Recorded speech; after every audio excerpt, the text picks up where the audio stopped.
This is where we stopped the last video segment, comparing mitosis and meiosis, contrasting and comparing.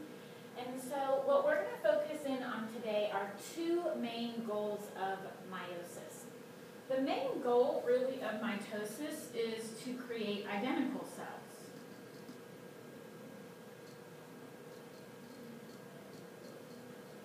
Right? Perhaps for growth, perhaps for repair, sometimes for reproduction.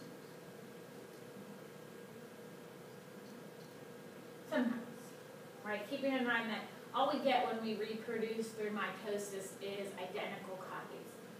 The goal of meiosis is to prep or prepare for reproduction by creating haploid, varied cells. So we're going to focus today on how do I achieve these two parts of my goal. How do I create a cell that has half the amount of genetic information, and not just any half, but an organized half, so that if that half and this half met up, then I'd actually end up back with a fold. Imagine if you just cut a cell in half, you might not get truly equivalent halves that the sperm and the egg would really combine again in fertilization to make the true diploid. And then how do I create variation? So we're really going to get a little bit deeper into this process today to see how we meet these two goals. So the first goal that we want to look at is how do we reduce the chromosome number? Remember, this is the main theme of alternation of generations.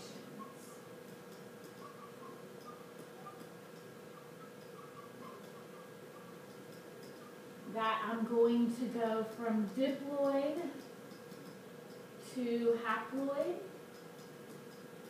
And this is where meiosis comes into play. Meiosis is what takes a cell from diploid to each type. Be careful here. Blue is not the same type. Blue here might mean paternal, and red might mean maternal, meaning where did this cell get its chromosomes from? But if we're looking at a homologous pair, this would be a homologous pair, and these two would be a pair because they're the same size, the centromeres in the same location. They would have the same type of gene, maybe different versions. And so it's meiosis that's going to take us from diploid to haploid, keeping in mind that we are really going to go back to diploid through fertilization, that this is not reproduction. Reproduction requires fertilization. Sexual reproduction requires fertilization. All that we're making here are what we call gametes. Gametes is our word that describes sex cells. So our first goal is to reduce chromosome number. And so no matter what chromosome number you are given, you should be able to determine the haploid number. Keep in mind that these are called gametes. Now this cell would not be a somatic cell. This is called a germ cell, or a germ line cell. Only certain cells are capable of going through meiosis. So even if a skin cell got a signal, it would not perform meiosis. Okay? Only cells in the ovary and in the testes are going to be capable of performing meiosis.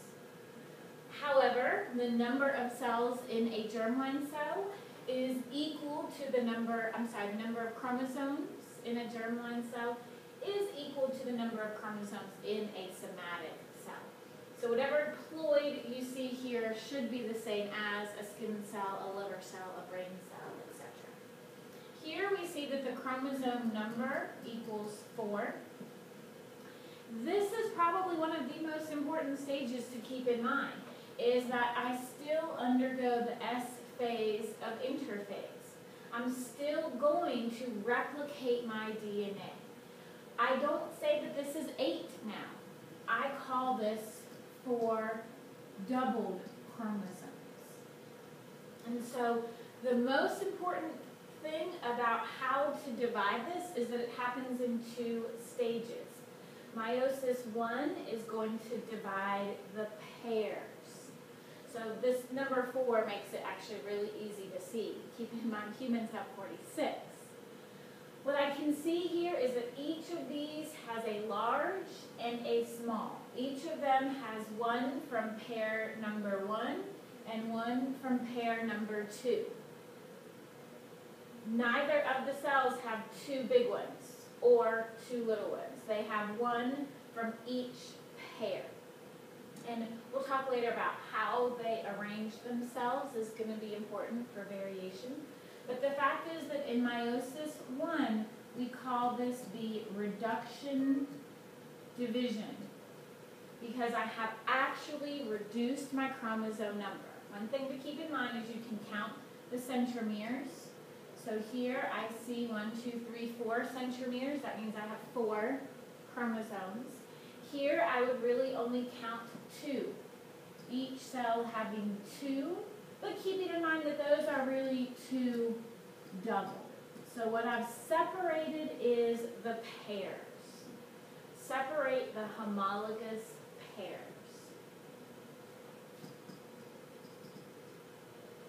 That's what happens in meiosis 1. And of course, how does this happen? Very similar to what happens in mitosis. I'm going to line them up in metaphase. I'm going to pull something apart in anaphase. I'm going to reform the nucleus in telophase. Now, how long the nucleus is reformed for depends on the cell and the type of cell undergoing. Sometimes meiosis 2 will happen immediately. Sometimes there's a delay. So we'll put a delay question mark. Of course, this introduces the opportunity for error. If it happens too quickly or too slowly, I might get some mistakes. But in meiosis 2, and there is a typo in this diagram, surprisingly. In meiosis 2, we really are going to be separating the chromatids. And so this is when the centromere region will separate. The centromeres are still intact here. The kinetochores here haven't pulled apart anything of the double chromosome yet. I still use the spindle fiber, but what's going to happen is we actually have a different set of kinetochores. Here we end up with 4 cells that are all haploid. They have half the original number. This is why I copy first and then divide twice.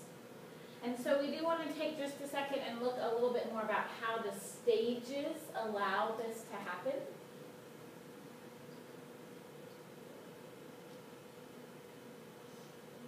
So if we compare mitosis to meiosis, this is why it's helpful to learn mitosis first. Because we understand that this is probably going to be prophase. This is when I can see the chromosomes. The nucleus is starting to break down. The spindle is starting to form. Prometaphase is not shown on here. That's when the spindle would attach. Here I see metaphase, anaphase, telophase. Here they're showing telophase and cytokinesis in the same stage.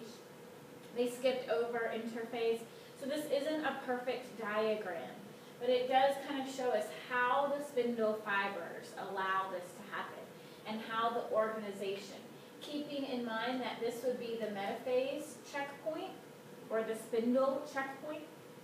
So in mitosis, we see using the spindle fiber to automatically separate the sister chromatids, separate the copies.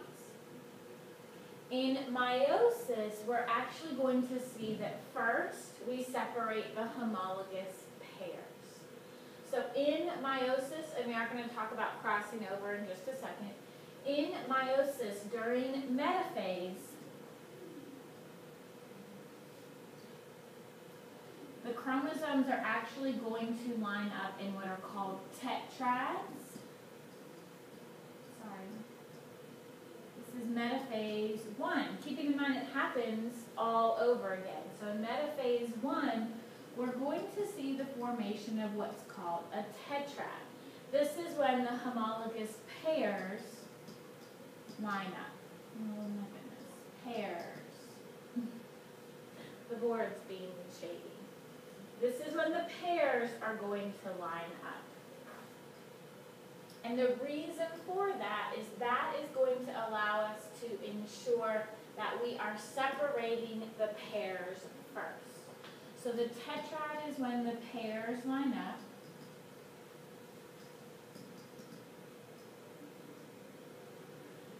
And then we're going to separate the homologous pair. So anaphase 1 is when we separate the homologous pairs.